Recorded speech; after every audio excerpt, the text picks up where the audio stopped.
বিশ্ববিখ্যাত আল্লাহর ওলি বুআলি কলমদার, বুআলি কলমদার, বুআলি কলমদার, বুআলি কলমদার, বুআলি কলমদার রহমাতুল্লাহ আলাইহি ভারতের পানিপথে আসছেন দাওয়াত দেওয়ার জন্য। হিন্দু রাজা চিন্তা করলেন মুসলমান দরবেশে যদি জায়গা দিয়ে দেয় তাহলে মুসলমান হয়ে যাবে, রাখা যাবে না, যে কোনো ভাবে তারা তাড়াই দিতে হবে। হিন্দু রাজার ভয় হয়, কারণ তারা দরবেশ, বিপদ, তার সাথে যুদ্ধ করা যাবে না। আগের বড় বড় রাজারা যুদ্ধ করে ধ্বংস হয়েছে, খাজা বাবার সাথে যুদ্ধ করে পৃথিরাজ ধ্বংস হয়ে গেছে, শাহজালাল রহমাতুল্লাহর সাথে যুদ্ধ করে গরু গোবিন্দ শেষ হয়ে গেছে, মুজাদ্দিদ আল ফেসানি হিন্দির সাথে যুদ্ধ করতে যাইয়া সম্রাট আকবরের মসনদ হারাইছে। ও অলিদের সাথে যুদ্ধ করতে যাইয়া বড় বড় রাজা বাচ্চাদের মসনদ হারিয়েছে। এতে অলি আল্লাহদের মাজারে যারা ঢিল ছুটতে চাও, মাজার যারা ভাঙতে চাও, মসনদের স্বপ্ন কিয়ামত পর্যন্ত বাস্তবায়ন হবে না। কথা ক্লিয়ার না ভেজাল আছে? একবার ক্লিয়ার করে দিচ্ছি, ও কাজ হবে না, কিন্তু কিয়ামত পর্যন্ত স্বপ্ন হবে, বাস্তবায়ন হবে না।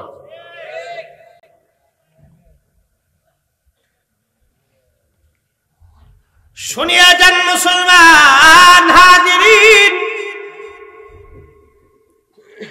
ভালো করে শুনে যাবে না। বুআলি কলমদারকে তাড়ানোর জন্য হিন্দু রাজা,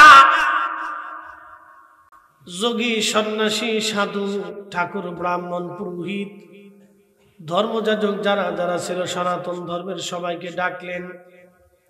ডেকে বলেন আপনারা একটু যজ্ঞ করে দেখেন, তাদের যজ্ঞ মানে গবেষণা, বা আপনার রিসার্চ করে দেখেন কি করা যায়, এ মুসলমান দরবেশকে কেমনে দেশ থেকে তাড়ানো যায়। সাধু, সন্ন্যাসী, পুরোহিত, ঠাকুর, ব্রাহ্মণ, এরপরে গণক টনক যারা যার যা ছিল তারা তো মন্ত্র সাধন করে। কি সাধন করে? মন্ত্র সাধন করে। তো তারা চিন্তা করলো আমরা সবাই মিলে মন্ত্র সাধন করে ওই মুসলমান দরবেশের উপরে আমরা মন্ত্র তন্ত্র দিয়ে বান দিয়ে তারা মেরে ফেলে দেই। দুনিয়ার সমস্ত জাদু শক্তি দিয়ে, মন্ত্র শক্তি দিয়ে তারা বুআলি কলমদার রহমাতুল্লাহ আলাইহি আক্রমণ করলো। আল্লাহু আকবার। আল্লাহর ওলিদের ভয় নাই, আল্লাহর কোরআন তার প্রমাণ, ঠিক কিনা? আল্লাহর ওলিরা আল্লাহর রহমত দ্বারা বেষ্টিত থাকে, আল্লাহর কোরআন তার প্রমাণ। ইন্না রাহমাতাল্লাহি করিবুম মিনাল মুহসিনিন।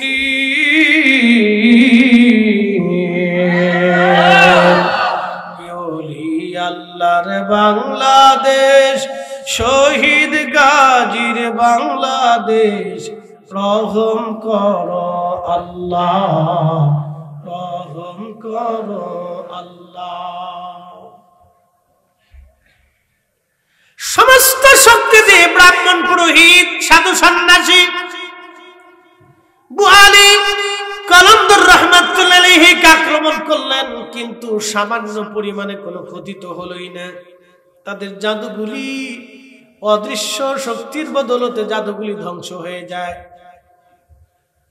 সাধু সন্ন্যাসীরা বসে গেলেন রাজাকে নিয়ে। রাজা, এই দরবেশের সাথে যুদ্ধে পারা যাবে না, কারণ আমরা সমস্ত শক্তি দিয়ে চেষ্টা করলাম, অদৃশ্য একটা শক্তি এসে তাকে নিয়ন্ত্রণ করে এবং আমাদের সমস্ত জাদু বিদ্যাগুলি ধ্বংস করে দিয়েছে। একসাথে বলা যাবে মারহাবা। আবার আসেনি, ঘুম আইসেনি, জোরে বলেন।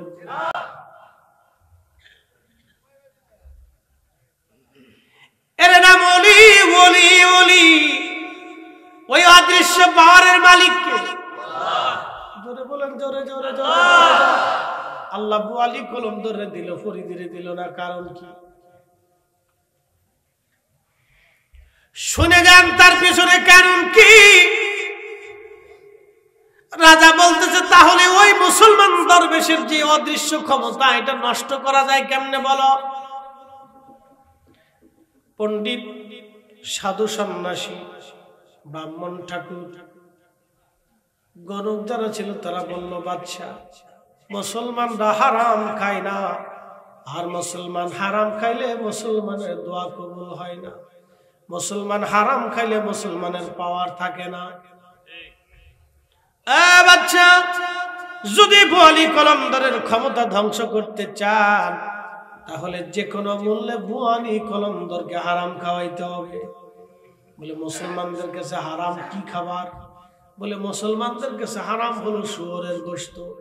আপনি শুয়োরের জবাই করে গরুর গোশত বলে চালাইয়া রান্না বান্না করে আপনি বুয়ালি কলমদারের দরবারে পাঠাই দেন, যদি একবার খাইতেই পারে তাহলে বুয়ালি কলমদার শেষ।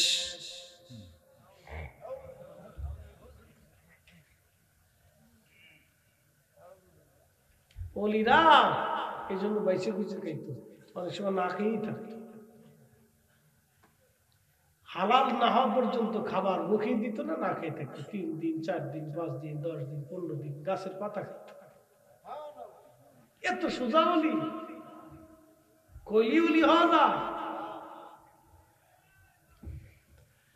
হযরত বুয়ালি কলমদারের কাছে পানিপতের হিন্দু রাজা সুন্দর করে শুয়োর জবাই করে গোশত বানাইয়া কালাবোনা ফ্রাই ট্রাই করে ভালো করে রান্না করে কয়েক জাত সুন্দর করে রান্না করে আল্লাহর ওলির বাড়ি পাঠায় দিছে, যাও নিয়ে যাও খাওয়াও। আল্লাহর ওলির বাড়ি যখন নিয়ে আসছে, খাদেম খুদ্দাম যারা আছে বিরাট খুশি, রাজা মশাই খাবার পাঠাইছে, রাজা মশাই বিরাট ভক্ত। কিন্তু খাদেমরা জানে না রাজার উদ্দেশ্য কি। আল্লাহর ওলির কাছে আমরা আল্লাহর পক্ষ থেকে মেসেজ আইছে। জোরে জোরে জোরে জোরে জোরে মোবাইলে মেসেজ আসে না? আপনারটা কি মেসেজ আইছে আমি দেখি, আমারটা কি মেসেজ আসবে আপনি দেখবেন? দেখবেন না, গোপন মেসেজ আইছে।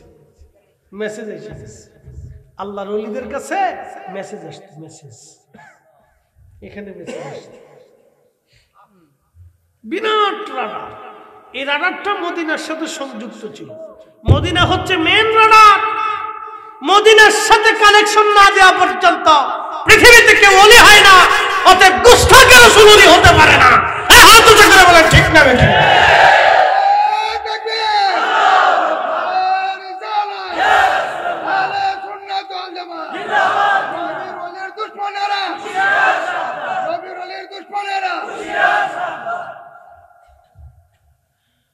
পৃথিবীতে তন্ন তন্ন করে যদি তালাশ করে দেখে আহলে সুন্নাত ওয়াল জামাত ছাড়া কোনো ওলি নাই।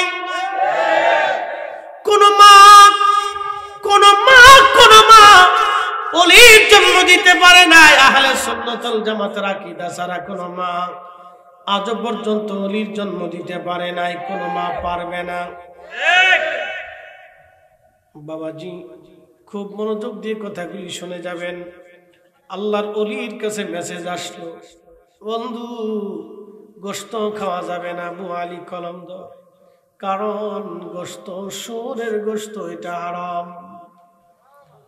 আল্লাহর ওলি ডাক দে বলেন, হো রাজার লোকেরা, তোমার রাজাকে বলবা বুয়ালি কলমদার শুয়োরের গোশত খায় না, তোমার রাজাকে এই গোশত নিয়ে যাও। এই গোশত বলো, চিৎকার মেরে জোরে বলেন না মারহাবা। হালাল খাবার। কি খাবার? জোরে বলে, আরো জোরে, আরো জোরে। জোর হয় না কেন? জোরসে বলো। এবার আপনারা বলেন, ভাত খাওয়ার আগে কি পড়েন? আরো জোরে বলেন। খিচুড়ি খাওয়ার আগে, তাবারক খাওয়ার আগে, বিড়ি খাওয়ার আগে।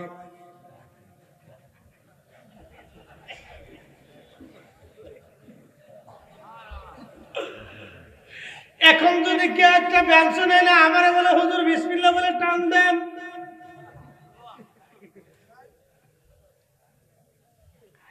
যেটা মসজিদে খাওয়া যায় না, মাহফিলের স্টেজে খাওয়া যায় না, মাহফিলের মধ্যে যেটা খাওয়া যায় না, যেটার আগে বিসমিল্লাহ নাই, ওটা আমাদের খাওয়া যাবে না, ছেড়ে দিতে হবে। কথা কোন ঠিক না বেঠে?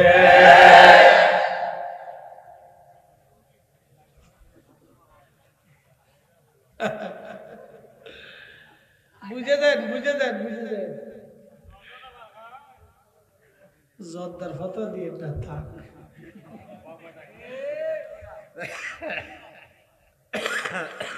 বিপদ বিপদ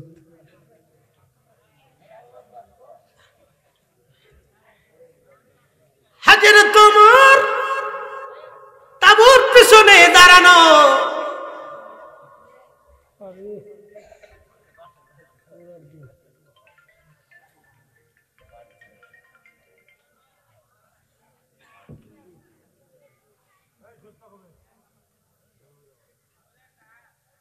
না বাসার থেকে শুনছি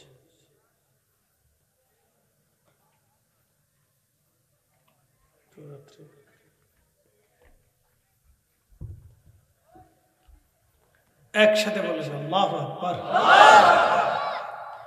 হযরত ওমর তাবুর পাশে দাঁড়ানো ভিতর থেকে মহিলা বলে মা দুধের সাথে পানি মিশিয়ে দাও দুধের সাথে পানি মিশিয়ে দাও যারা দুধের সাথে পানি মিশায় তারা বেমারি কি কথা কন না কেন যারা হারাম খায় তারা বেমারি তারা কি বেমারি হযরত ওমর আল্লাহু আকবার পিছনে পিছনে দাঁড়ায় দাঁড়ায় শুনতেছে আহা মহিলা বলতেছে মারে দুধের সাথে পানি মিশিয়ে দাও মেয়েটা ডাক দেখায় মা দুধের সাথে যদি পানি মিশায় ওমরের গোয়েন্দা যদি জানে কালকে বিচার হবে একসাথে বলেন না মারহাবা হযরত ওমর তো নিজেই আজকে গোয়েন্দা হয়ে গেছে আর আমার দেশের গোয়েন্দার কথা কয়ে লাভ নাই মাল ছাড়া কথা কয় না বেমারি জোরে বলেন মামলা এসে তদন্ত মাল চায় বেমারি বেমারি এত পরিমাণে বেমারি দেশটাকে শেষ করে ফেলছে এই যতদিন বেমারি থাকবে ততদিন দেশ ভালো হবে না কথা কন না কেন ঠিক কিনা বাবাজি রন্দে রন্দে রন্দে রন্দে বেমারি ঢুকছে একবারে রন্দে রন্দে রন্দে রন্দে বেমারি ঢুকছে রাস্তা বানাইব লোহার বদলে বাঁশ হরফিজের বদলে ইট সিস্টেম চলতেছে খুব ভালো যে ক্ষমতা আসে হে খালি লঙ্কায় ঢুকে রাবণ হয়ে যায় সব আমরা জনগণ পড়ছি মহাবিপদে মুসিবতে পড়ছি আমরা বাজারে গেলে চালের দাম ডালির দাম বেগুনের দাম যে বেগুন খাইলে চুলকানি হয় তা 120 টাকা কেজি জ্বালার শেষ ডিমের গায়ে হাত দেওয়ার কে দেয় মনে হইতেছে মুরগায় হরতাল ডাক দিচ্ছে যে আমরা ডিম টিম পারবো না তোরা ভাবলে কি ডিম পেরে খাইতে যায় হঠাৎ করে দাম বেড়ে যায় কারণটা কি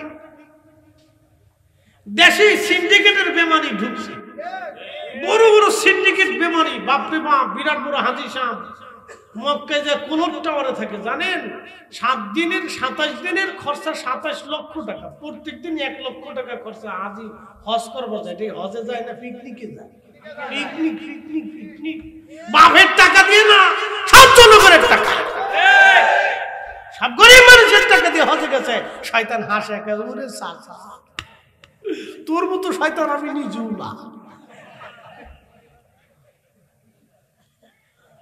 শয়তান হাসে সাসা তোর মতো শয়তান আমি নিজেও না তুই আমার ফেল করে ফেলছিস তুই এসো তো আল্লাহর ঘরে তুই কোনটাও রেখে তার নিজের পয়সা দিয়ে হাস নেই পাবলিকের পয়সা দিয়ে আছে দেখেন পিকনিক করতেছে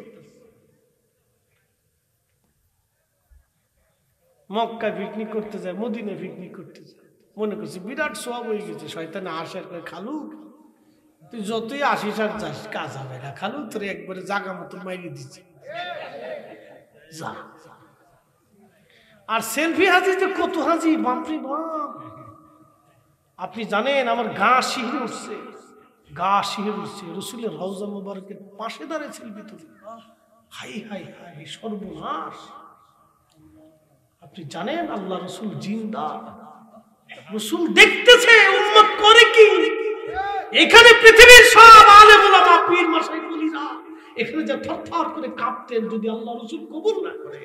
হাজি কেন, হাজি কেন? পৃথিবীর কোন মুসলমান জান্নাতে যাবে না। হাজি কেন? পৃথিবীর কোন মুসলমান জান্নাতে যাবে না আল্লাহর রাসূলের ইশারা ছাড়া, সন্তুষ্টি ছাড়া, নবীর পতাকা ছাড়া, নবীর সুপারিশ ছাড়া। কথা কোন ঠিক কিনা? সেই নবীর রওজার পাশে যেমনি শেলগুটি টিং টিং টিং।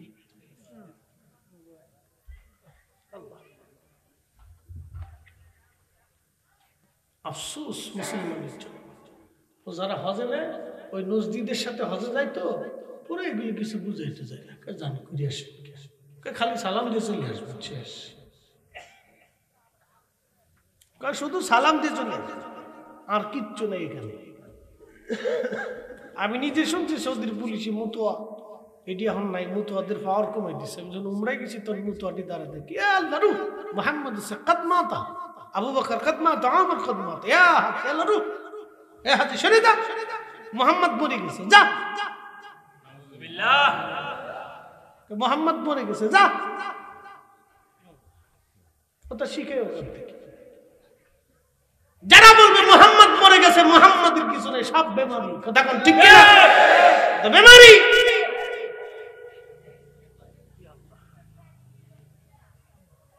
এটা চলতেছে।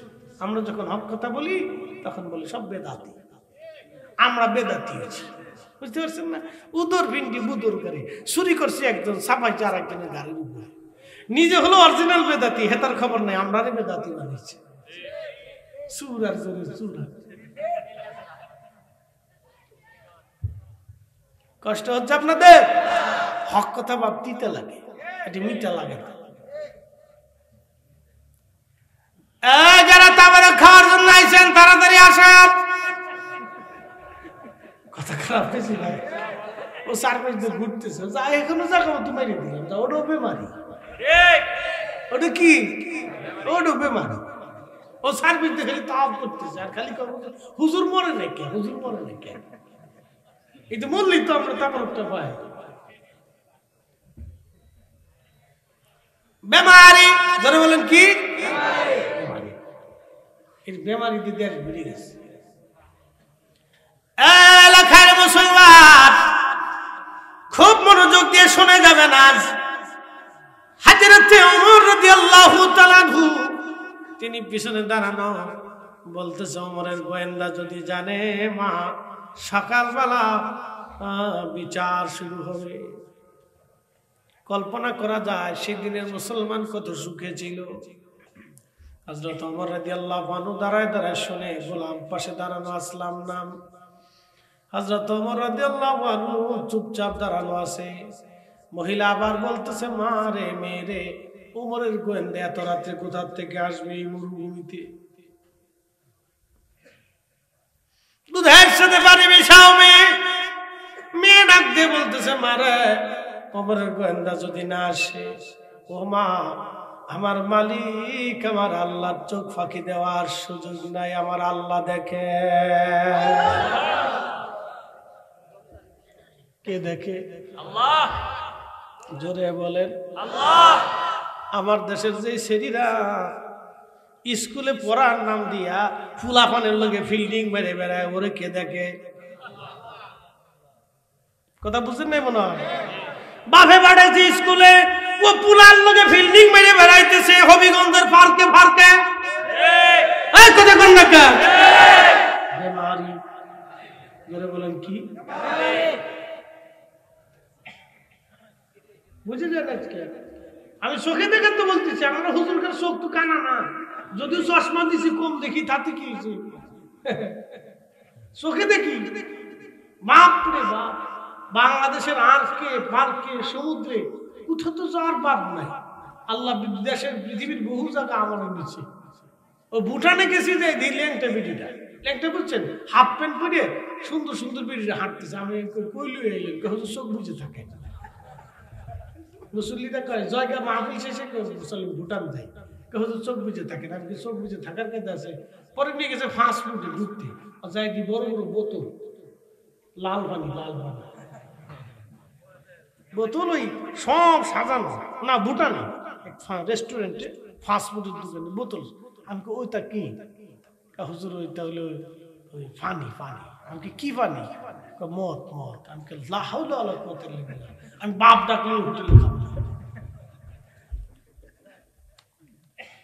কি যে ক্ষুধা কষ্ট করছি ভাই, সারাদিন পুরে শেষে বিকেল বেলা জয়গাতে ভুটান ঘুরিয়ে না খাইয়ে পরে জয়গাতে শেখ মুসলিম হোটেল, আল্লাহ আকবার, যায় দেখি হযরত আলা হযরত রাহিমাহুল্লাহর ভক্ত, আল্লাহু আকবার, সুন্নি সুন্নি, আল্লাহু আকবার, আলা হযরতের ভক্ত সুন্নি। এটার হোটেলে যায় উঠছি, পরে শেখ গরুর গোশত দিয়ে খুব মজা করে খাইলাম আর কি। সারাদিন কষ্ট করার পরে বিকেল বেলা যায় দিয়েছি সুন্নি, পরে শেষে আমার দেখা পরিচিত দেওয়ার পরে সে খুব যত্ন করে খাওয়াইলো যে হুজুর খান। কোথায় যাবে দুনিয়াতে? যাওয়ার জায়গা নেই, শয়তান সব জায়গায় মার্কা মেরে রাখছে। হাজারে তোমার তাবুর পেছনে দাঁড়ানো, তাবুর পেছনে দাঁড়ানো মহিলা বলতেছে, মেয়েরে এত রাত্রে ওমরের গোয়েন্দা কোথা থেকে আসবে? মা দুধের সাথে পানি মেশাও বলে। মা রে, ওমরের গোয়েন্দা যদি নাও জানে রে মা, আমার মালিকের চোখ ফাঁকি দেওয়ার সুযোগ নেই, আমার আল্লাহ দেখতেছে। মা গো, আমি দুধের সাথে পানি মিশাইব না। না না, জোরে বলে। এরকম মেয়ে আমরা খুঁজে খুঁজে সারা এলাকার ভিতরে খুঁজে খুঁজে বাইর করে দেখান। বিয়ে করতে গেলে মেয়ে পাওয়া যায় না, কিন্তু রাস্তা দিয়ে সারি সারি মায়া দেখা যায়। আর কে পার্কে এখানে সেখানে আগানে বাগানে ঘোড়ার ডিম, আগর ডিম, বাঘের ডিম, আন্দা গান্দা ফাঁসা কথা কন্যাকে সাতা ইতের লিগে ভুলাবান পাগল হয়ে গেছে। আবার এখন দেখি বুরকা করে টিকটক করে, বুরকা করে টিকটক করে। শতাংশ টাকা দেশ ভরে গেছে, বেহায়াত দেশ সৈলাব হয়ে গেছে। এ মুসলমান লাখাইবাসী, হযরত ওমরের চিন্তা হলো, গোলাম জায়গাটা চিহ্নিত করে রাখো, কালকে দেখা যাবে সকালবেলা। সকালবেলা হযরত ওমর ফজরের নামাজ পড়লেন, গোয়েন্দাদেরকে বললেন যাও জায়গাটা খোঁজ নিয়ে আসো। গোয়েন্দারা খোঁজ নিয়ে এসে তথ্য জানাবো আমিরুল মুমিনিন বাবা মারা গেছে, গরিব, তারা দুধ বিক্রি করে কোন রকম সংসার চলে। হযরত ওমর ছেলেদেরকে ডাক দিয়ে বলেন, বেটারা তোমাদের স্ত্রীর দরকার কার? কে বিয়ে করতে চাও বলো। আর আমাদের দেশের পোলাপান বুড়ো হয়ে গেল, বাপ বিয়ে দিবার চায় না। সৌদি আরব বলে তো কোনো কথাই নাই, বাপে বিয়ে করে 15টা, ফুলা তখনও চাইয়া তাই। পাগলের দেশ, কি কইতা? বাপে বিয়ে করছে 15টা, ফুলা তখনও চাইয়া দিচ্ছে। ফুলার বলে টেহা নেই, ফুলা বিয়ে করতে হবে। বাপের টেহা আছে, বাপ 15টা বিয়ে করছে। আচ্ছা, এক বেটা 15টা বিয়ে করছে, মানুষ না গরু না পাড়া, বুঝি দেখেছে। আল্লাহর আইনে 15টা বিয়ে আছে, মাসনুয়া সুলাসা রুবা 60 পর্যন্ত বিয়ে করা যায়। যদি ইনসাফ প্রতিষ্ঠিত করা যায়, 60-এর উপরে কোনো বিয়ে নাই। 5ম নম্বর স্ত্রী হারাম হবে, যতবার মিলন হবে ততবার জানা হবে, যে কয়টা বাচ্চা হবে সব কটা হারামজাদা বাচ্চা হবে। কিন্তু এদের দেশের বলে যে আমরা দেশে একে তারাবির নামাজ 8 টাকা করে মিলাদুন নবী বেদাত শিরি শিরি শিরি শিরি জিকির করতেছে।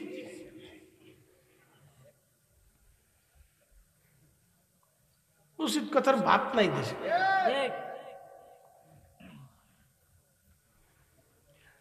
এ মুসলমান, ভালো করে শুনিয়া যান। হযরত ওমর ডাকতে বলতেছে, বেটা না, কে বিয়ে করতে চাও বলো। হযরত ওমর বড় ছেলে আব্দুল্লাহ ইবনে ওমর বললেন, আব্বা জান, তিনি রাসূলের সাহাবী ছিলেন, বললেন আমার তো স্ত্রী আছে, আমার আর স্ত্রীর প্রয়োজন নেই। মেজজনকে বললেন, তোমার কি স্ত্রীর প্রয়োজন? বলে, আব্বা আপনি যেটা মনে করেন, যদি আমাকে বিয়ে দিতে চান আমি রাজি আছি। বলল, বেটারে, আমি একটা মেয়ে পছন্দ করেছি, দুধ বিক্রি করে খায়, গরিব দরিদ্র, তার মা হত দরিদ্র, দুধ বিক্রি করনেওয়ালা। তবে বেটারে, এমন আমানতদার মেয়ে আরবে খুবই কম পাওয়া যাবে। রাতের আধারে খোদার ভয়ে যে দুধের সাথে পানি মিশায় না, এমন আমানতদার মেয়ে তো ওমরের পুত্রবধূ দরকার। আরো জোরে বলেন, জোরে জোরে। আর আমরা কয়ে দেই বেটারে ভালো করে দেখে আসবি, জমি জমা কেমন আছে, বাড়ি গাড়ি কেমন, মরার পরে ভাগ পাবি কেমন। পরে এসে দোয়া করে কান্দেনকে ফুলার বউ বাদ দে, ফুলার বউ বাদ দেবো কি? বিয়ে করার আগে তো টিকটক দেখে বিয়ে করেছে, এর লেগে কপালে ভাত নাই। যদি নামাজি পরহেজগা মুখটাকে দেখে করাইতেন তাহলে আর বৃদ্ধাশ্রমে যাওয়া লাগতো না। কথা কোন না বুঝে তারপরে জীবন চালায়, বিপদ আছে। ওমরের মতো খলিফাতুল মুসলিমিন দুধ বিক্রি করনেওয়ালা মহিলা আর বেটি নিয়ে এসেছে নিজের ঘরে শুধু আমানতের কারণে। এখান থেকে আমাদের বুঝার অনেক কিছু আছে। ছেলেকে বিয়ে করাবেন, দরিদ্র হোক, কিন্তু আগে দেখবেন পরহেজগার, পর্দানিশীন, আমানতদারিতা আছে কিনা। খালি বিয়ের মাল দিয়ে খালি ইটে দেয়, ইটে কি মরার পরে কি পরিমাণে পাইবে।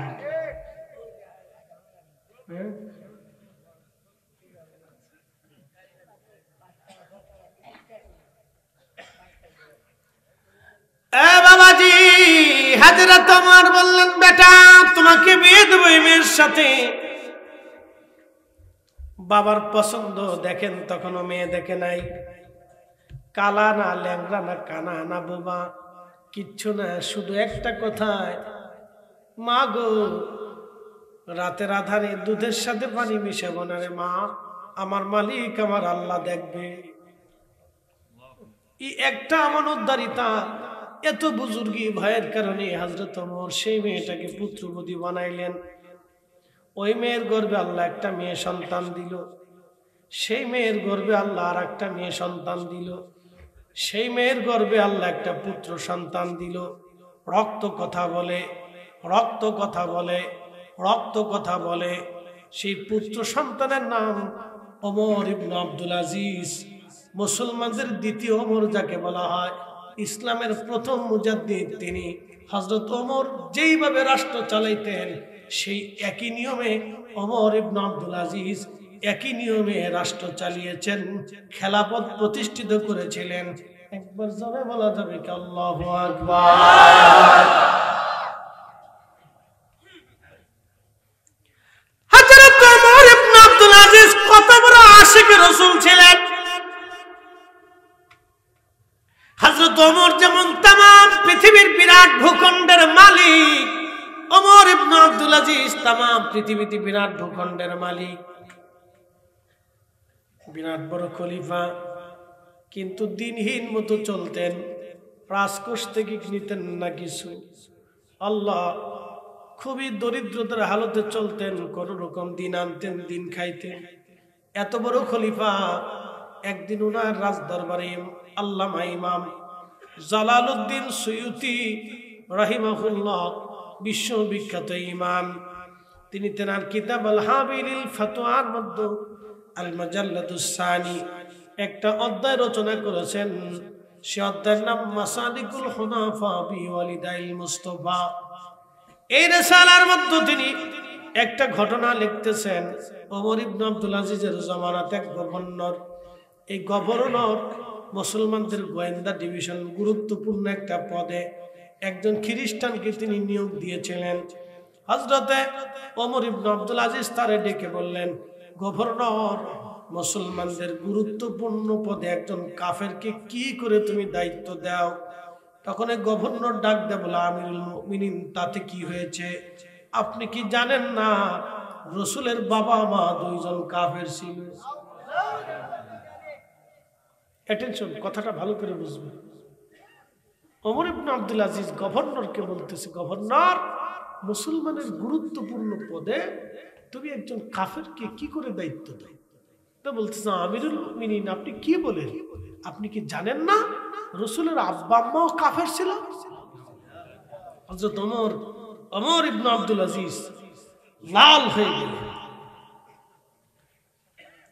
ইশকে রাসূলের কলিজা এত পরিমাণে হয়েছে লাল হয়ে, ধমক দিয়ে বলে, না, আমি যদি তোর জিভ কেটে ফেলতাম, আমি যদি তোর হাত কেটে ফেলতাম, তোর পা কেটে ফেলতাম, তুই আমার রাসূলের আব্বা আম্মাকে কাফের বলতেছিস? দূর হ নিমুখ হারাম, এখান থেকে বের হয়ে যা, মুসলমানের গভর্নরি পদে তোকে রাখাই যাবে না। একসাথে বলবেন আল্লাহু আকবার। আজকে যদি উনি জিন্দা থাকতেন, যারা বলে রাসূলের আব্বা আম্মা কাফের ছিল, জিভ ধরে ধরে কেটে ফেলে দিতেন। কথা বলেন ঠিক না? ওদের কপাল ভালো যে মুসলমানদের আমিরদের ভিতরে এরকম আশিক রাসূল নাই। সব তো বুঝ থাকে রাসূল, নারী লোভী সব। যদি নারী লোভী না হতো তাহলে ফিলিস্তিনের মুসলমানরা এইভাবে মার খায়।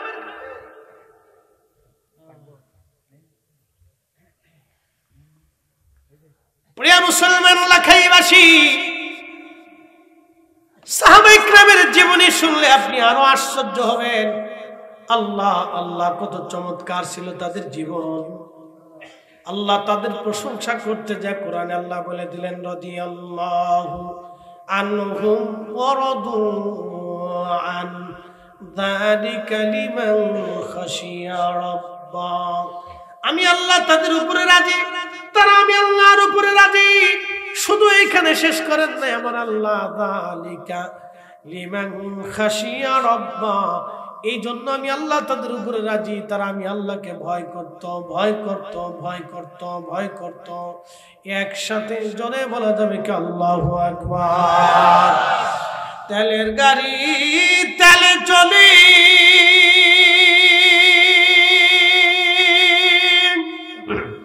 হাওয়ার গাড়ি হাওয়ায় উড়ে, বিনা তেলে চালাই গাড়ি নবী সুলাইমান। আমরা সেই মুসলমান, আমরা সেই মুসলমান। আর একটু চলবে। হযরতে মুহাম্মদ ইবনে সুলাইমান জাজুলি 70 বছর পর, তখনও কবর শরীফে জিন্দা। মনে আসেনি আপনাদের? কিন্তু কেন জানেননি? উনি আশিক রাসূল ছিলেন। ওনার জীবনে একটা আমল ছিল, প্রত্যেক দিন 1000 বার উনি দুরূদ শরীফ পড়তেন। একসাথে বলেন সুবহানাল্লাহ। কত হাজার বার? 1000 বার। উনি মরক্কো দেশে কালেমার দাওয়াত দিতে গেছেন। আচ্ছা বলেন তো, নেতার উপরে নেতা নাই? আছে না নাই? ডাক্তারের উপরে ডাক্তার আছে না? ওলির উপরে ওলি আছে না নাই? উনি মরক্কো দেশে কালেমার দাওয়াত দিতে গেলেন। চিন্তা করলেন আমার চাইতে আর বড় আলেম কি আছে?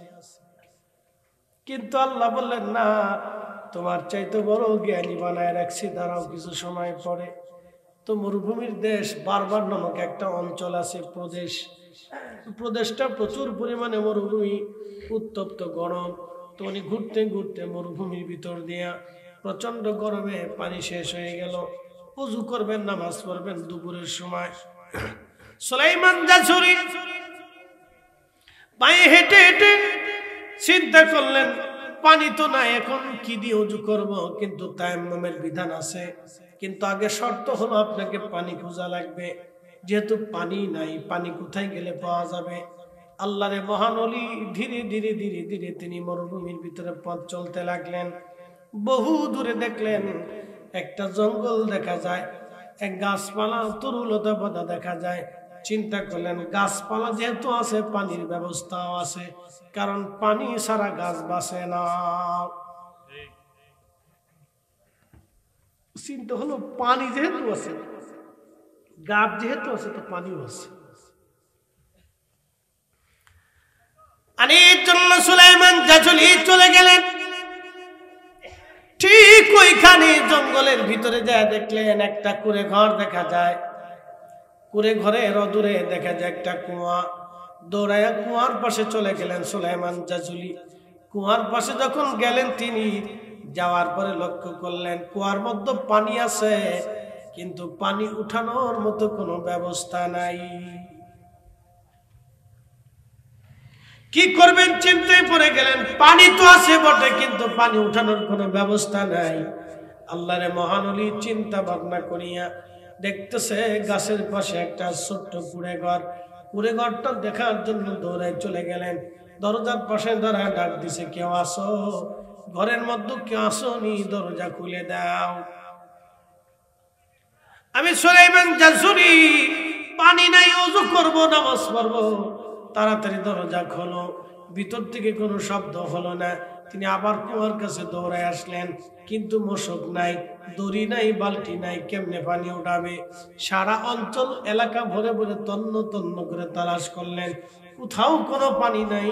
পানি না পেয়ে চিন্তায় পড়ে গেলেন, কোথাও দড়ি নাই, মশক নাই, কিভাবে তিনি পানি উঠাবেন? খুব চিন্তায় দৌড়াদৌড়ি করে করে এবারও ওখানে সেখানে। হঠাৎ কিছু সময় পরে দেখলেন একটা ছোট্ট আফ্রিকান মেয়ে, একটা মরক্কের বালিকা অদূরে দাঁড়ায় দাঁড়ায় মুস্কি মুস্কি আসে। আল্লাহর ওলি ডাকতে বলতেছে, মেয়েরে তুমি কি জন্য হাসো? দরিয়ার মশক কি তুমি সামলে রাখছো নাকি? মেয়ে হাসো কেন? বলে, হুজুর আপনার দৌড়াদৌড়ি ছুটাছুটি দেখে আসি। বলে, মেয়েরে আমি ওযু করব, নামাজ পড়বো, পানি উঠাবো, পানি উঠানোর মতো দড়ি মশক কিছুই নাই, কেমনে পানি উঠাবো? আর তুমি হাসতেছো আমার দুঃখের পরে। মেয়েটা ডাকতে বলল, হুজুর আপনার পরিচয় কি? বলে, আমার নাম মোহাম্মদ ইবনে সুলাইমান জাসুলি। বলতেছে, হুজুর আপনার নাম শুনেছি, আপনি মরক্কোর মস্ত বড় একজন মুহাদ্দিস। হুজুর একটা প্রশ্ন করি, জবাব দিবেননি? বলো মা, কি প্রশ্ন? বলে, হুজুর দরিয়ার মশক ছাড়া কি কুয়ার নিচ থেকে পানি উঠানো যায় না? সুলাইমান জাসুলি কয়, হাই হাই, মেয়েটা কয় কি? কি করে রে মেয়ে, দড়ি বালতি ছাড়া পানি উঠাবো মা? বলে, হুজুর আপনি দাঁড়ান, আমি পানি উঠাইতেছি। আরো জোরে সুবহানাল্লাহ। দেখেন পাওয়ার কারণে মেয়েটা আস্তে আস্তে আস্তে আস্তে একটা পাথর নিয়ে আসছে। পাথরটা কুয়ার পাশে লাগাইয়া, কুয়ার পাথরের উপরে দাঁড়াইয়া, কুয়ার মধ্যে মুখ লাগাইয়া কি যেন পড়ে আর থুতু মারে, কি যেন পড়ে আর থুতু মারে। সুলাইমান জাসুরি বলতেছে, আমি নিজ চোখে দেখলাম কিছু সময় পরে কুয়ার নিচ থেকে পানি উঠে উঠে উঠে উঠে উঠে উঠে উঠে উঠে একেবারে কুয়া লেভেলে লেভেলে পানিতে ভরে গেল। চিৎকার মেরে বলেন আল্লাহু আকবার। পাওয়ার আসেনি, পাওয়ার আসেনি। এখন আমাদের তো পাওয়ার নাই। আগের 3 গ্রাম মিলে একটা মসজিদ ছিল। কয় গ্রাম? অথবা বড় 1 গ্রামে একটা মসজিদ, একজন ইমাম রে মুন্সি বলা হইতো। ঠিক আছে না? মোল্লা অথবা মুন্সি। আমাদের ফরিদপুরে কিন্তু মুল্লাজি, আপনাদের দেশে কি বলতো? মুন্সি সাহেব। মুন্সি সাহেব বলতো, মুল্লাজি বলতো।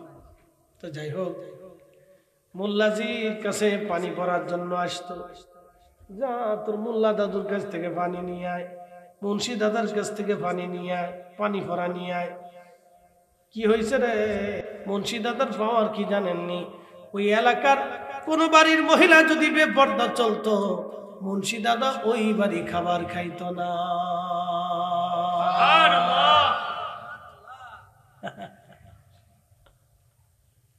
এখন আমরাও পানি ভরা দেই। আলহামদুলিল্লাহি রাব্বিল আলামিন আর রহমানির রহিম মালিকি ইয়াউমিদ্দিন ইয়্যাকা না'বুদু ওয়া ইয়্যাকা নাস্তাঈন।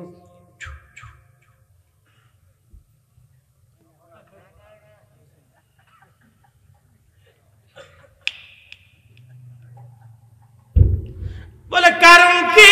নজর নষ্ট। নজর নষ্ট হয়ে গেছে। ভিতরে থেকে তেল ভাঙছো, নজর এটার ভিতরে জং পড়ে গেছে, ভিতরে নাই কিছু। এজন্য উপরতে যতই ফু মারি কাজ হয় না।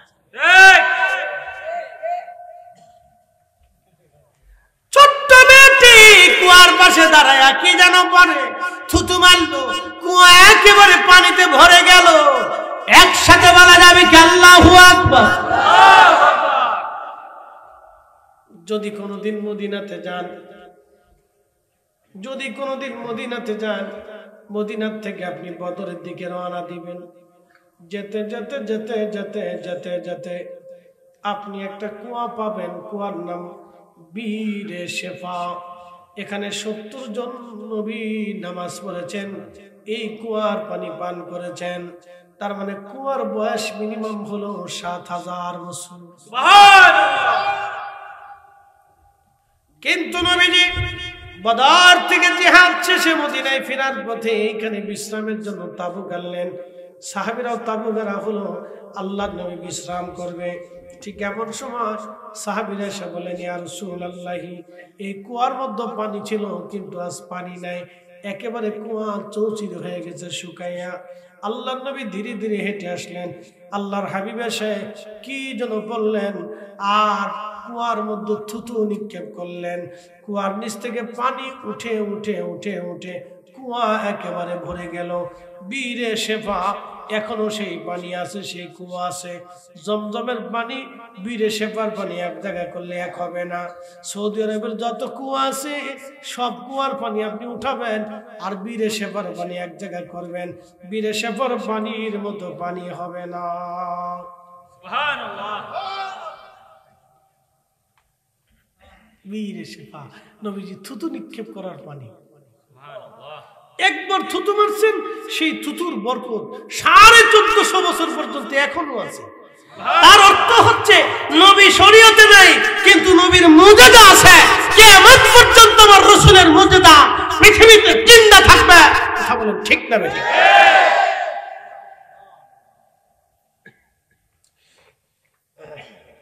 এই জন্য কাজী নজরুল লিখেছে, আমি যদি আরব হতাম, মদিনারি পথ, সেই পথ দিয়ে হেঁটে যাইতেন নূর নবী হাজারা,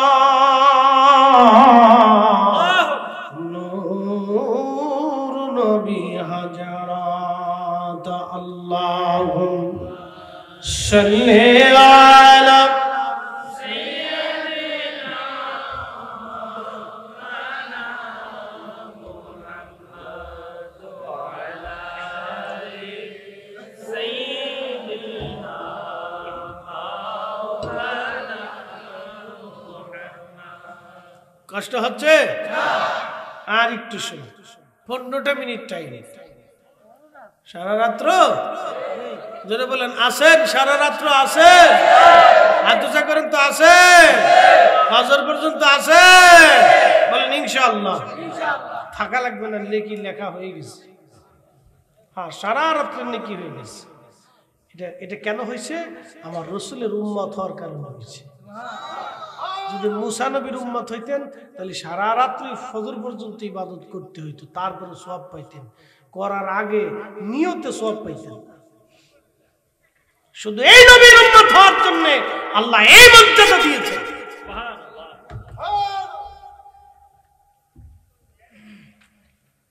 প্রিয় মুসলমান, খুব মনোযোগ দিবেন। জুমার নামাজ পড়েননি আপনারা? কারা কারা পড়েন না? চেষ্টা করেন। আচ্ছা, সবাই পড়ে, যাক আলহামদুলিল্লাহ, পড়লে ভালো। জুমার ফজিলতটা কি একটু বলে দিয়েছি। আগের যুগের উম্মত আর এই উম্মতের ভিতরে তফাৎটা একটু বোঝাই, মনোযোগ দিয়ে। আগের যুগের উম্মত শত শত বছর ইবাদত করার পরে নেকি পাইত, আর এই উম্মতের ফজিলত দেখে যান। ইয়া আইয়ুহাল্লাযীনা আমানু ইযা নুদিয়া লিস-সালাতি মিন ইয়াউমিল জুমুআহ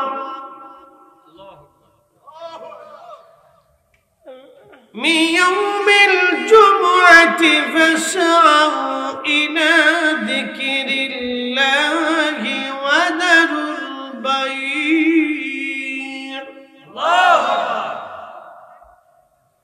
আল্লাহ কোরআনে বলে দিলেন, হে ঈমানদার, যখন জুমার নামাজের আজান পড়ে যায়, ব্যবসা বাণিজ্য, বেচা বিক্রি, চাকরি বাকরি, খেত কামার, দুনিয়ার সব কিছু ছেড়ে দিয়ে তুমি জুমার নামাজের জন্য রওনা হয়ে যাও।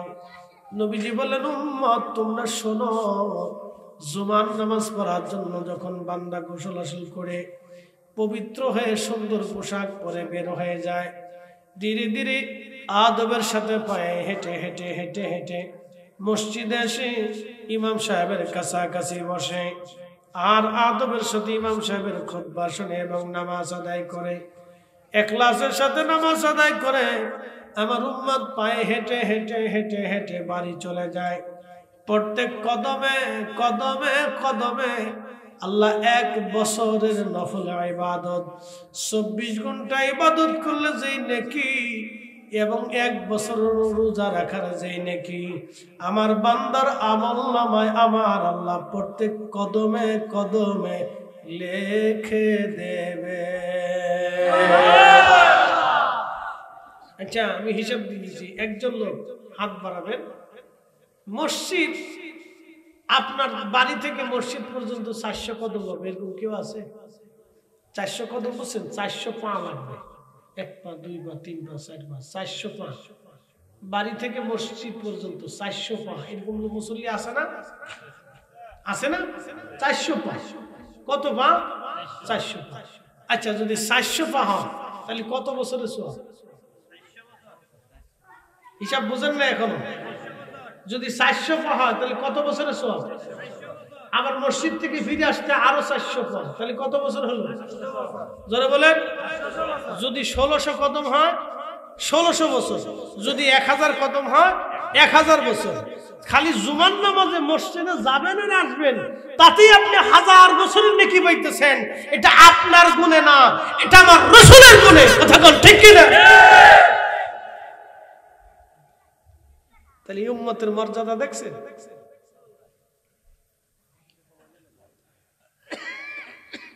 কিন্তু উম্মত বেমারি। কথা কন না কি? বেমারি বেমারি বেমারি, উম্মত বেমারি।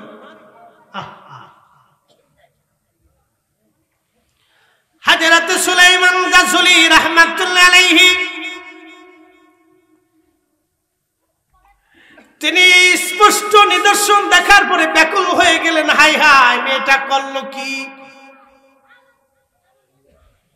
কুয়ার পানি দিয়ে উযু করলেন, পান করলেন, নামাজ পড়লেন, মেয়েটা দৌড়ায় ঘরের মধ্যে যে দরজা লক করে দিল। আল্লাহর ওলি সুলাইমান জাজুলি দরজার সামনে যায় ডাকে, মা, ও মা, মারে দরজা খোলো গো মা, দরজা খোলো। হুজুর আপনি চলে যান, দরজা খোলা যাবে না, আপনি চলে যান, দরজা খোলা নিষেধ।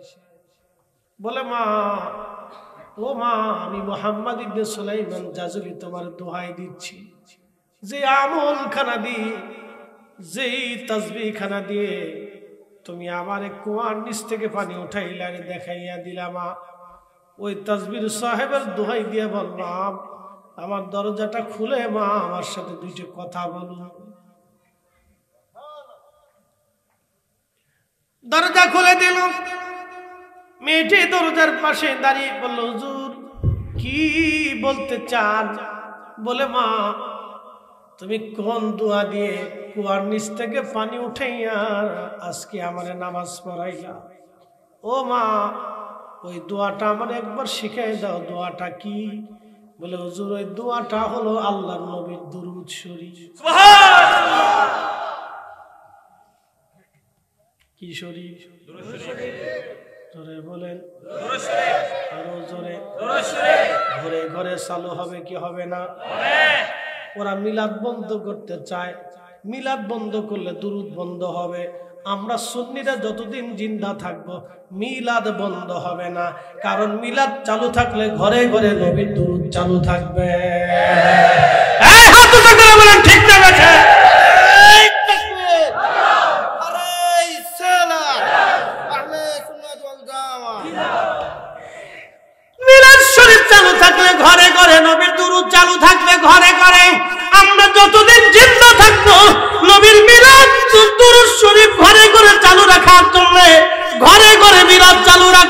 কথা বলেন ঠিক না বেঠে?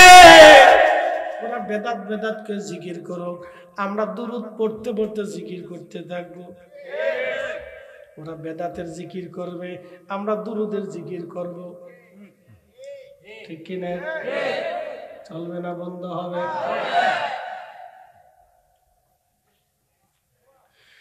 মনোযোগ দিয়ে হাজিরিন, রাত 1:45, কোনো অসুবিধা নাই। মনে হচ্ছে মাগরিবের পরে ওয়াজ করতেছি। মুসল্লি জিন্দা, ইমামও জিন্দা। যদিও দুর্বলতা আসবে, আমি জানি লাখের মুসলমান, কোনো অসুবিধা নাই। ওয়াজ আমার শেষ, মনোযোগ দিয়ে শুনে যাবেন।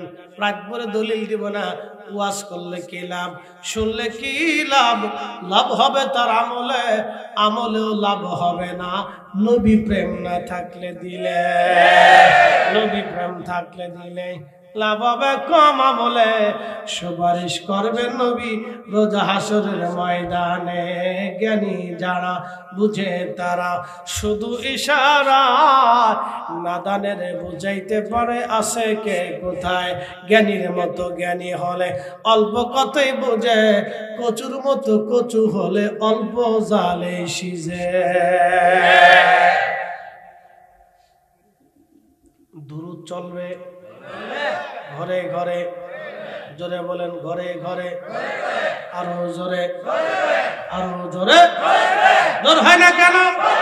ধরছে বলো। ওরা যত বেদাত বেদাত বেদাত বেদাত বেদাত বেদাত করে জিকির করুক, করতে থাকুক, ছাতা দেখার টাইম আমাদের নাই। সুন্নিদের ঘরে ঘরে ঘরে ঘরে মিলাদ চলবে, নবীর দুরূদ ঘরে ঘরে ঘরে ঘরে চালু থাকবে। আচ্ছা বলেন তো, মেয়েটা ডাকতে বলতেছে হুজুর নবীজির দুরূদ শরীফ। বলে মা রে, দুরূদ শরীফটা তুমি আমার একবার শিখায় দাও। বলে হুজুর এই দুরূদ শিখাইতে আল্লাহর নবীর এখনো এজাজত নাই। বলে মা তোমার সাথে কি আমার রাসূলের দিদার হয়? বলে হ্যাঁ হুজুর, প্রত্যেক রাত্রে আমি নবীজির সাথে দিদার হয়। জোরে বলেন। প্রত্যেক রাতে নবীজির সাথে দিদার হয়ে যায়। ও বাবাজি মনোযোগ দেন, এরকম মেয়ের মতো মেয়ের বাবা আশিক রাসূল আমার নবীর সাথে দিদার হয়ে যায়। তার মানে বোঝা গেল নবীর জায়গা নবী আছে, আমাদের চোখের জায়গা চোখ নাই।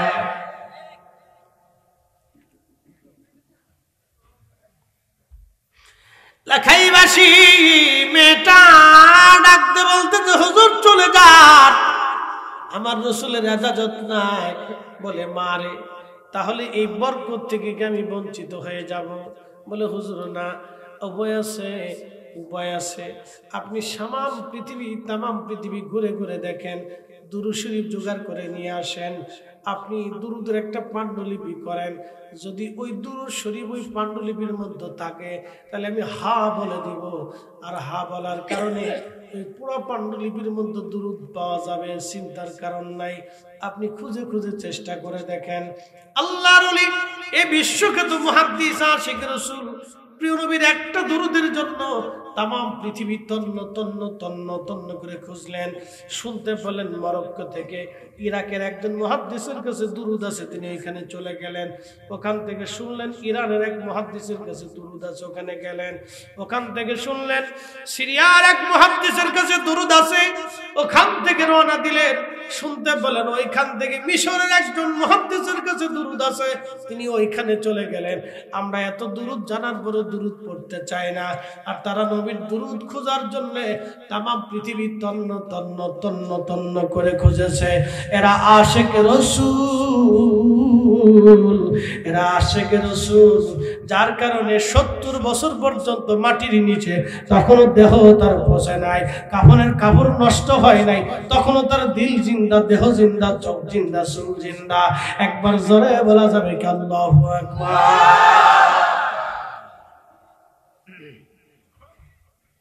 ঘুমাই করে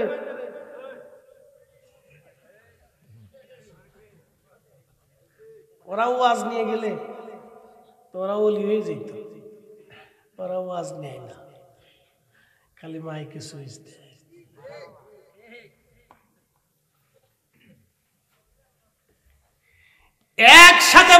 আল্লাহু আকবার। চলবে? হ্যাঁ, 15 মিনিট হয়ে গেছে, আরেকটু চল, চাইলে আর 10 মিনিট নাকি বলেন? আচ্ছা ঠিক আছে, খুব মনোযোগ দিন। জিকির লাস্টে, ওটা লাস্টে, তা না হলে ওটা শেষে খোরাক আছে। লাস্টে দুইটা খোরাক, একটা হলো দেহের খোরাক আর একটা হচ্ছে রুহের খোরাক। লাস্টে কয়টা খোরাক? দুইটা। একটা দেহের খোরাক, বিরিয়ানি, তাবারক, এটা পেটের খোরাক, দেহের খোরাক। আর আরেকটা হচ্ছে রুহের খোরাক, এটা আল্লাহ জিকির। কথা বল না, ঠিক কি না? চলবে? দুটোই চলবে ইনশাআল্লাহ। ওটা ঠান্ডা আর এটা গরম হইতে থাকবে। খুব মনোযোগ দিন। সুলাইমান গাজলী তামাম পৃথিবী তন্ন তন্ন করে দুরূদ শরীফ খুঁজে খুঁজে নিয়ে আসলেন 1000 দুরূদ শরীফ এনে আবার ওই মরক্কোর বারবার নামক এলাকায় ওই জঙ্গলের ওই বাড়িতে চলে আসছে। 2 বছর পর, কত বছর? 2 বছর পর আসছে। এসে পাণ্ডুলিপিটা হাতে দিয়ে বললেন, মা আপনি দেখেন তো এই পাণ্ডুলিপির মধ্যে নবীর ওই দুরূদ শরীফটা আছে কিনা। সুলাইমান গাজলী রাহমাতুল্লাহ আলাইহি পাণ্ডুলিপিটা সুন্দর করে মেয়েটার হাতে দিলেন। মেয়েটা পুরো পাণ্ডুলিপি পড়ে দেখলেন, হ্যাঁ হুজুর, আল্লাহর হাবিবের দেওয়া দুরূদ শরীফ এই পাণ্ডুলিপির মধ্যে আছে। বলে, মা আর একটু কলম দিয়ে দাগায় দাও, এই দুরূদ শরীফটা একটু কলম দিয়ে দাগ দিয়ে দাও। বলে, হুজুর আল্লাহর রাসূলের ইজাজত নাই। বলে, মা রে তাহলে আমি কি বরকত থেকে শূন্য হয়ে যাব? মেয়েটা ডাক দেয়, বলে, হুজুর শূন্য হবেন না, প্রত্যেক দিন আপনার পাণ্ডুলিপি থেকে এই 1000 দুরূদ শরীফ প্রত্যেক দিন পড়বেন আপনি, তাহলে ওই দুরূদের বরকত আপনি পেয়ে যাবেন। এই দুরূদের বরকত আপনি পেয়ে যাবেন। তিনি ওই দুরূদ পড়তে পড়তে আশিকে রাসূল সুলাইমান গাজলী রাহমাতুল্লাহ আলাইহি ওই দুরূদ পড়িয়া তিনি এত বড় আশিকে রাসূল হইলেন, আল্লাহ ওয়ালা হয়ে গেলেন। ইন্তেকাল হলো। 70 বছর পরে ওনার কবরে উনি পচে না, দেহ গলে না, মাটিতে খায় না, পোকায় ধরে না। আল্লাহ, এরা আশিক রাসূল জিন্দেগি নবীর প্রেমে কুরবানি করে দিয়েছিল।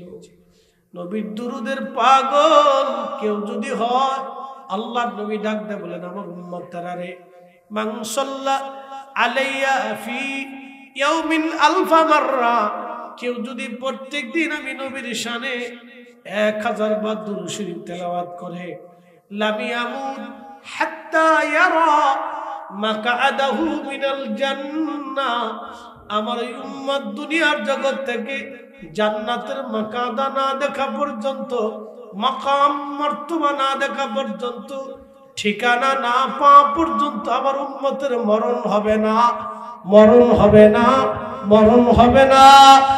যে উম্মত 1000 বার প্রত্যেকদিন দুরূদ পড়বে, নবীজি ডাকতে কই জান্নাতের মাকাদা না দেখা পর্যন্ত মরণ হবে না, জান্নাতের ঠিকানা নিয়ে সে কবরে যাবে, কবরে যাবে। চিৎকার মেরে বলেন না ইয়া রাসূল। একদিন আপনিও হারিয়ে যাবেন, আমিও হারিয়ে যাব, মহাকালের একদম মহাকালের এক জগতে রওনা হয়ে যাবেন আমি আপনি। আমার রব বলেছেন, ওয়া ইন্না ইলাইহি রাজিউন।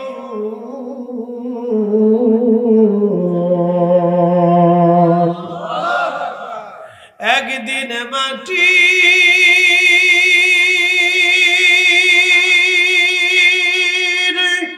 ভিতরে হবে ঘরে মন আমার, কেন বন্ধু দালান ঘর, মন আমার কেন বন্ধু দালান ঘর।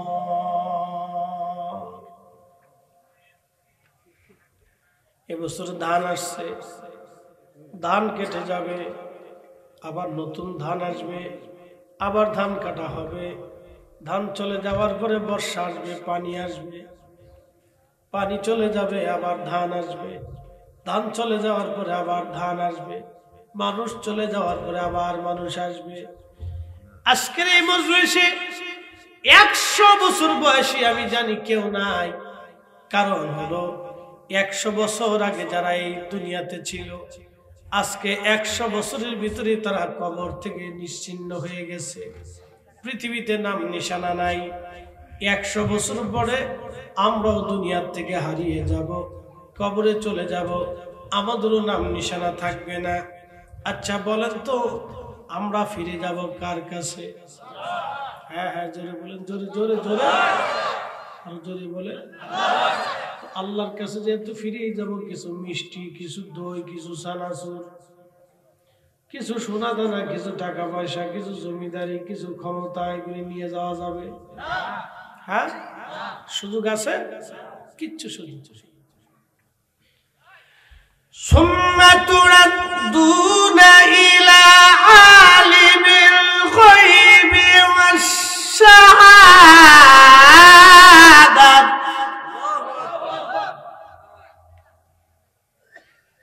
অতঃপর তোমরা এমন একজন মালিকের কাছে ফিরে যাবা, যেই মালিক গোপনে গোপনে সব জানে।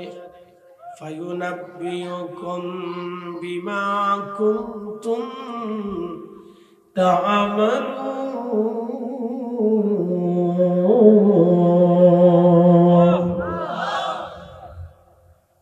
দুনিয়াতে কি করেছেন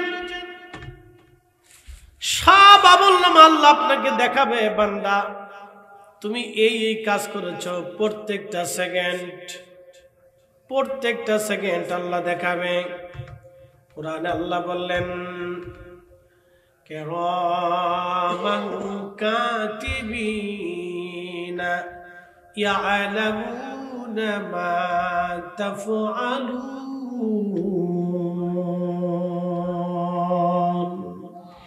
জিন্দেগি তোর যাইরে ফাঁকি দিয়া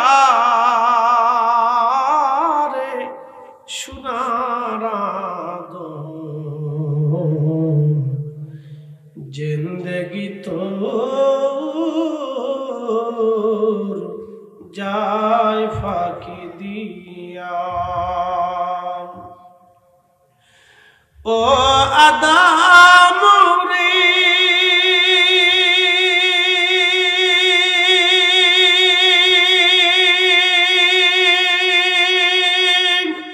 পাক ধরিয়া গেছে দাড়ি, দন্ত মাসে গুটা চারি,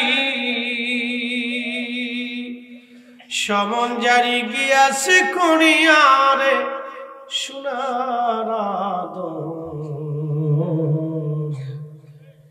জিন্দেগি তোর যায় ফাঁকি দিয়া।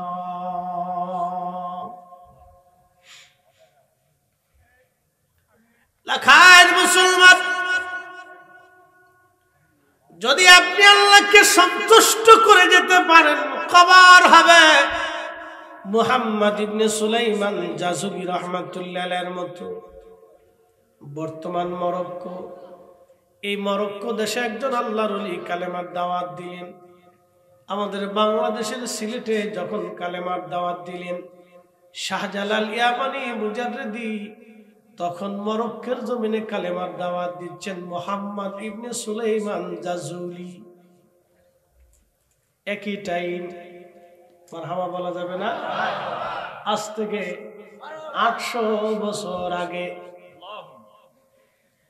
বাংলাতে শাহজালাল ইয়ামানি, মরক্কো মুহাম্মদ ইবনে সুলাইমান জাযুলি। বিশ্ববিখ্যাত আশিক রাসূল, বিরাট বড় মুহাদ্দিস, তিনি আল্লাহর ওলি। ওনার ইন্তেকাল হয়ে গেল। ওনার দেশের বাদশার চিন্তা হলো, আমার দেশের এত বড় আলেম, আমার দেশের এত বড় বুজুর্গ অন্য দেশে থাকবে, তা হবে না। আমি নিয়ে চলে আসব। আহা, ওনার কবর খনন করা হলো 70 বছর পর। কত বছর? একসাথে বলে, জিমাইছে ঘুমাইছে, একসাথে বলে আল্লাহু আকবার, নারে তাকবীর, নারে রিসালাত। 70 বছর পরে কবর খনন করার পরে দেখা গেছে 70 বছর আগে মুহাম্মদ ইবনে সুলাইমান জাসুলি রাহমাতুল্লাহ আলাইহিকে যেইভাবে রাখা হলো 70 বছর পরে অমনি আছে। কাফনের কাপড়টা পর্যন্ত নষ্ট হয় নাই, চোখটা মরে যায় নাই, চুল দাড়িগুলি পরে যায় নাই, ঠোঁট তখনও শুকায় যায় নাই, চেহারার ত্বক তখনও নষ্ট হয় নাই, ব্লাড সার্কুলেশন রক্ত সঞ্চালন তখনও চলমান আছে।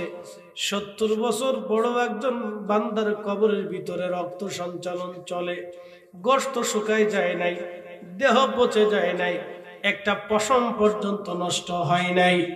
একসাথে বলা যাবে আল্লাহু আকবার। তেলের গাড়ি তেলে চলে,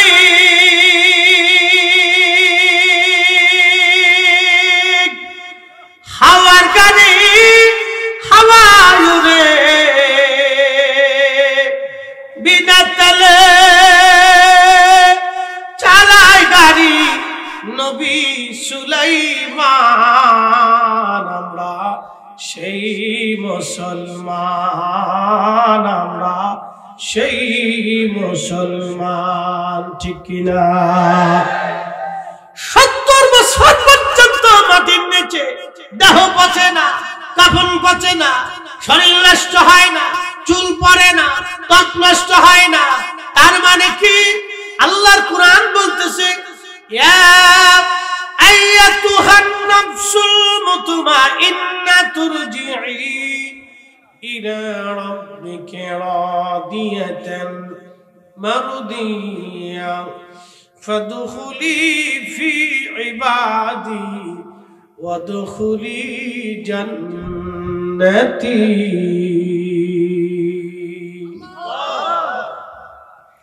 হে নফসে মুতমাইন্না, হে প্রশান্ত আত্মা, দুনিয়ার মধ্যে তুমি চুরি করো নাই, ডাকাতি করো নাই, রাহাজানি করো নাই, মানুষের হক মেরে খাও নাই, সুদ খাও নাই, ঘুষ খাও নাই, অন্যায় করো নাই, নামাজ ছাড়ো নাই, রোজা ছাড়ো নাই, জিকির ছাড়ো নাই, দুরূদ ছাড়ো নাই, নবীর গোলামি ছাড়ো নাই। হে নফসে মুতমাইন্না, হে প্রশান্ত আত্মা, প্রশান্ত। আমাদের দেশে কিছু আত্মা আছে বেমারি আত্মা, যারা সুদ খায় বেমারি, যারা সুদ খায় কি, যারা ঘুষ খায়, আরো জোরে, যারা অন্যের জমি নষ্ট করে, অন্যের হক মেরে দেয়, অসুস্থ আত্মা। কি আত্মা? অসুস্থ বেমারি আত্মা, ওটার বেমার ঢুকছে। বাংলাদেশে আরো বেমারি আছে, টুপিওয়ালা দাড়িওয়ালা বেমারি। বল হুজুর এটা আবার কেমন? আমার রাসূলের আব্বা আম্মাকে যারা জাহান্নামী কাফের মনে করে ওরাও বেমারি। কথা বুঝেন নাই মনে হয়? 8 টাকার তারাবি যারা বানাইছে ওরা বেমারি। এই পিছনে হাত দিছে কোন? পিছনে পিছনে নারে তাকবীর, নারে রিসালাত, আহলে সুন্নাত ওয়াল জামাত। বেমারি। আল্লাহর নবীর শানকে যারা ছোট ছোট করে দেখে ওরা বেমারি। কথা কন না কেন?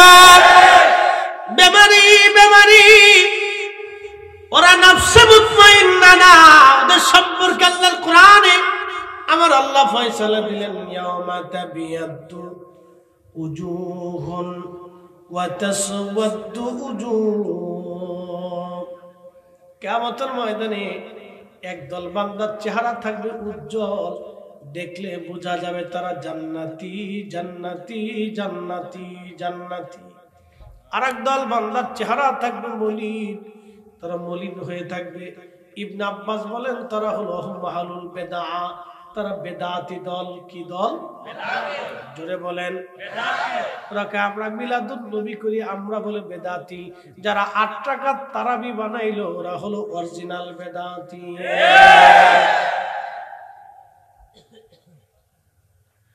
বলবেন ফরিদে হুজুর কারণ কি বলতেছি আপনাকে?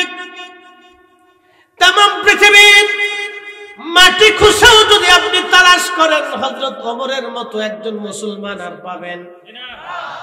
হযরত ওমরের মতো একজন ব্যক্তি আর হবে না। হযরত ওমরের মতো আমানতদার কি আর হবে না। হযরত ওমরের মতো আর আল্লাহওয়ালা আর কেউ হবে না। কত বড় আল্লাহওয়ালা একটা ঘটনা থেকে বুঝাই।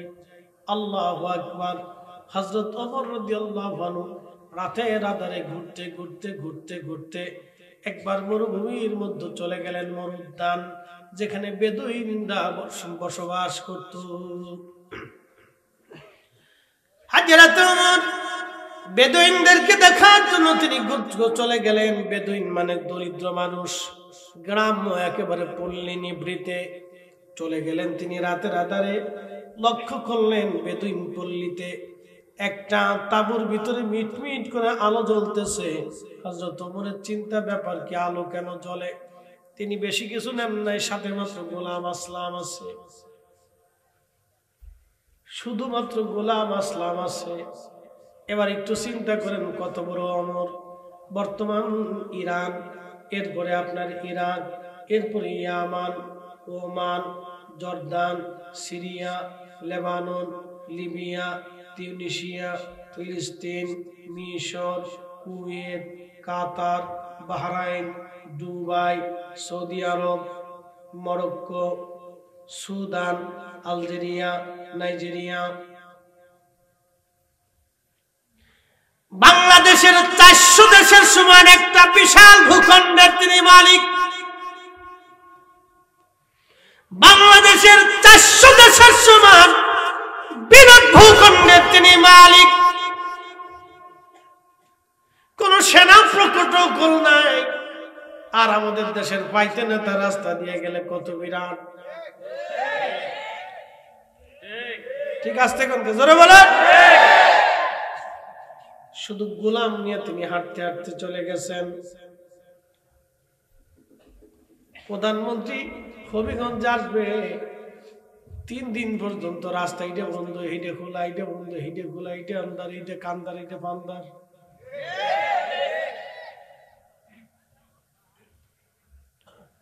শুনে যান বাবাজি, ভালো করে শুনে যাবেন। হযরত ওমর গোলাম সাহ করে চলে গেলেন ধীরে ধীরে। রাতের আঁধারে চুপচাপ বসে আছেন তিনি।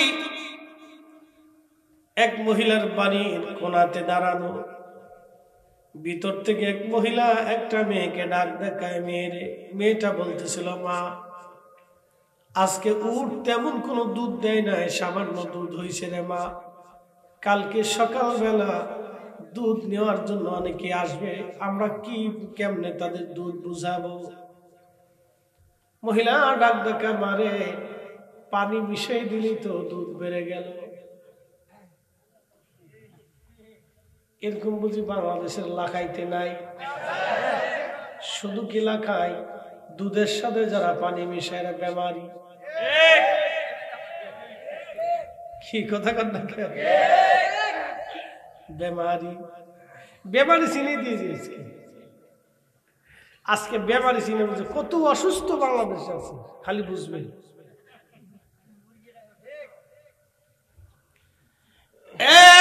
বুঝিয়া যান, দুধের সাথে যারা পানি মিশায় বেমারি। ডিসি অফিসে যারা টেবিলের নিচে ঘুষ নেয় সব বেমারি। এসপি অফিসে যারা টেবিলের নিচে ঘুষ নেয় তারা বেমারি। জজ কোর্ট, হাইকোর্ট, সুপ্রিম কোর্টে যারা টাকা নিয়ে বিচার করে তারা বেমারি। তদন্ত করতে যে পুলিশ যারা টাকা নেয়, মামলা করতে যে মামলা নেয় না, টাকা নেয়, তারা বেমারি। এক কথা ধরে বলেন। সব কটা বেমারি।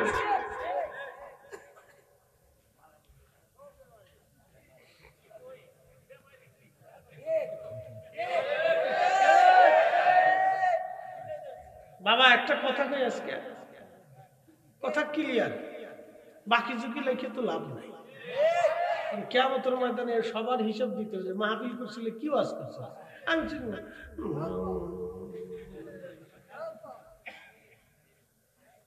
সেদিন তো আমার উপর যে বাটাম চালান হবে, এই চালানের তো শেষ নেই।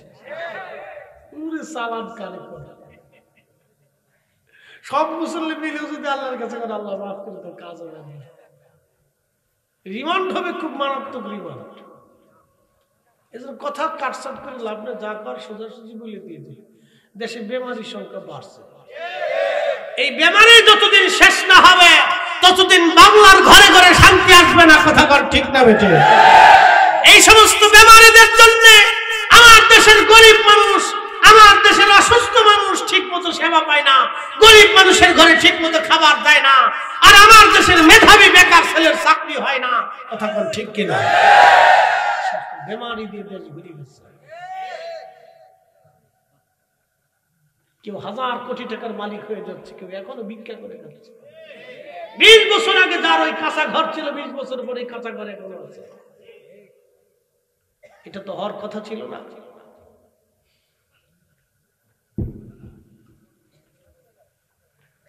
প্রিয় উপস্থিতি, খুব মনোযোগ দিবেন। বেমারির সংখ্যা এত পরিমাণে বেশি, আপনাদেরকে আরো পরিষ্কার করে বোঝাই। ফরিদি সাহেবের ওয়াজ শুনে চিন্তা করলেন, রাত্রিবেলা আজকে রাত আর কাজা দেব না, জুব্বা একটা গায়ে দিয়া, পাগড়ি একটা মাথায় দিয়া, সুন্দর একটা জায়নামাজ নিয়ে আতর মাতর লাগাইয়া মসজিদের ভিতরে ঢুকিয়া সুন্দর করে নামাজে দাঁড়াই গেছেন। জুব্বাও সুন্দর, পাগড়িও সুন্দর, জায়নামাজও সুন্দর, আতরও সুন্দর, নামাজে দাঁড়াইছেন, কিন্তু ওযু নাই।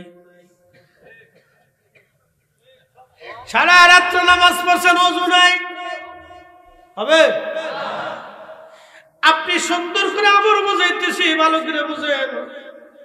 আপনি ওযু করলেন, মেসাক করলেন, জায়নামাজ বিছাইলেন, দস্তরখানা বিছাইলেন, সুন্নতি কায়দায় বসলেন, সামনে আনা হলো শুয়োরের গোশত আর রুটি।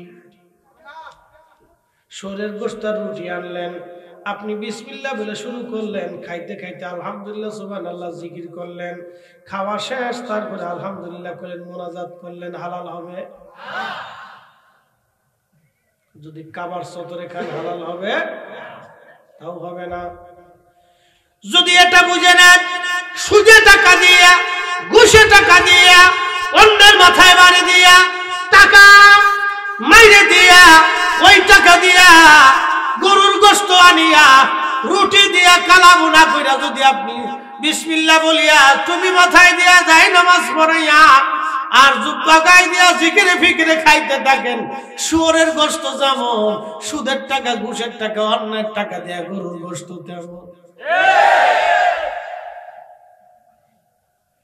তফাৎ আছে?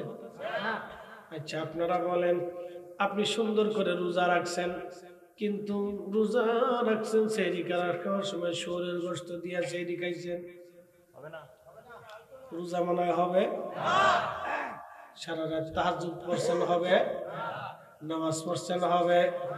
শুয়োরের গোশত খাইয়া রোজা রাখলে যেমন রোজা হয় না, সুদের টাকা, ঘুষের টাকা দিয়া, অন্যের টাকা দিয়া, এরকম খাসির গোশত, মুরগার গোশত কিনে এনে সেহরি খাইলে, ইফতার করলেও রোজা হবে না।